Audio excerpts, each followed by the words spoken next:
नमस्कार दोस्तों, हमारे चैनल किसान गोपाल आज में आपको स्वागत है। हम बात कर रहे हैं कि जो भी नए डेयरी फार्म है वाले हैं, जो जिसने अभी भैंसों का बिजनेस चालू किया है, तो वो भैंसें कहाँ से खरीदे, भैंसें कैसे खरीदे। तो आपको पता है कि आप पहली बार हो, आप नए नए ग्राहक हो, तो आप किसी के बहकावे में ना आए और किसी व्यापारी के में ना फंसे, क्योंकि व्यापारी क्या करते हैं, वो अपने मतलब से काम रखते हैं और आपको किसी भैंस फंसा देंगे तो आपको शुरुआत में आपको लॉस हो जाएगा। इसलिए कहने का मतलब है कि आप भैंस लेना है आपको, तो आप भैंस कहाँ से ले, इसके बारे में बताएंगे। क्योंकि आप किसी हाट बाजार में से भैंस ले रहे हो, है ना, हर 8 दिन में हर शहर में हर कस्बे में भैंसों का हाट पड़ता है ना।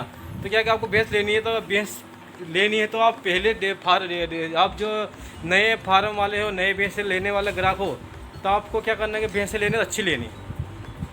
क्योंकि आपको अगर 10 भैंसें लेनी, 10 की जगह 5 भैंसें लो, अच्छी भैंसें लो। क्योंकि एक कहावत है कि 9 नगद तो तेरे उधार, है ना। तो क्या क्या अगर आप एक कहावत है कि सस्ता लोगे बार बार लोगे और महंगा लोगे तो एक बार लोगे। तो क्या आपको भैंस लेनी तो मुर्रा नस्ल की लो, क्योंकि मुर्रा और जाफी नस्ल की भैंस दूध अच्छा देती है। क्योंकि मैं मुर्रा भैंस रखता हूँ, तो मुर्रा भैंस दूध अच्छा देती है और मुर्रा भैंस की भी क्वालिटी होती है भाई साहब। क्योंकि आप जानकारी भी हो तो अच्छी बात है, कोई नया ग्राहक होता है वो जानता भी नहीं है ना। तो इसलिए बता रहा कि जो मुर्रा भैंस होती है उसकी जो गर्दन होती है पतली होती है, और सिंग को सभी पता है ना, सिंग तो सभी को जानते हैं कि मुर्रा भैंस है।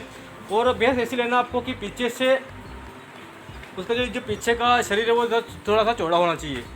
क्योंकि देखो ऐसी भैंस है जो कि अभी हम नई भैंस लाए, तो क्या कि अब ये पीछे से थोड़ी हम जितना खिलाएंगे भैंस इतनी ताज़ी होगी, इतनी बड़ी भैंस बनेगी। तो क्या कि इनकी जगह भी देखना आपको, और मुर्रा नस्ली भैंस को पहचान कर लेना हो। पहली बात ये कि आप भैंस ले रहे हो तो आप आसपास के गाँव में से, क्योंकि हर गांव में 2-3 आदमी से मिल जाते हैं कि भैंसों के व्यापारी आपके हर गांव में मिलते हैं ना, तो उनके व्यापारी ले जाओ और आप आसपास से गांव की भैंसें लो, आसपास से गांव वाले की भैंस ले लो और देख लो अच्छी नस्ल देखो भैंस, और उसका भैंस का पूरा परिचय लो।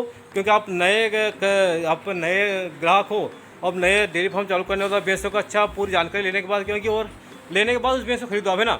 तो क्या आप जो पहली बार भैंस लेते हो, आपको हाट बाजार से भैंस नहीं लेना है, किसी गांव शहर से लेना है, किसी आस पड़ोस, और आपके गांव में मिल जाए तो अच्छी बात है। क्योंकि गांव में झूठ नहीं बोलते लोग, है ना। तो गांव की आपकी भैंस मिल जाए तो बहुत अच्छी बात है, गांव की मिल जाए तो।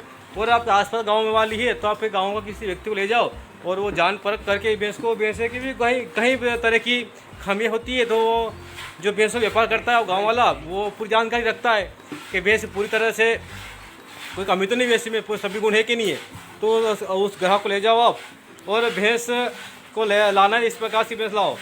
इसके बाद क्या है कि जो भैंसें हैं, आप 4 भैंसें ना की जगह 2 भैंसें लो, भैंस अच्छी लाओ, है ना। तो क्या पहली बात क्या है कि आप हाट बाजार भैंस बिल्कुल ना ले, और आप जो भैंस ले रहे हो उसकी माँ का दूध देखो आप, हाँ ना। किसी के घर पे भैंस की जो कटरी होती है वो लेते हो आप, तो उसका माँ, क्योंकि ऐसा बोलते हैं कि हम बोलते हैं कि यार ये तो इसका लड़का वो आदमी अच्छा था, उसका लड़का ऐसा निकल गया।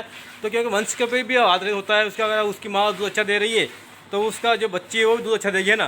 तो पूरी जानकारी लेने के बाद भैंस ले, और भैंस ले तो आसपास गाँव से ले, शहर से ना ले। और भैंस से ले तो अच्छी मुर्रा नस्ल ले या जाफरी नस्ल ले, आपको दूध से मतलब दूध देने वाली भैंस ले, है ना। क्योंकि जो छोटी भैंस लोगे आप, तो छोटी भैंस 4-5 दूध को मतलब निकलेगा। तो आप भैंस लो, अगर 4 भैंस ना लो, 2 भैंस लो, भैंस अच्छी लो। धन्यवाद साहब।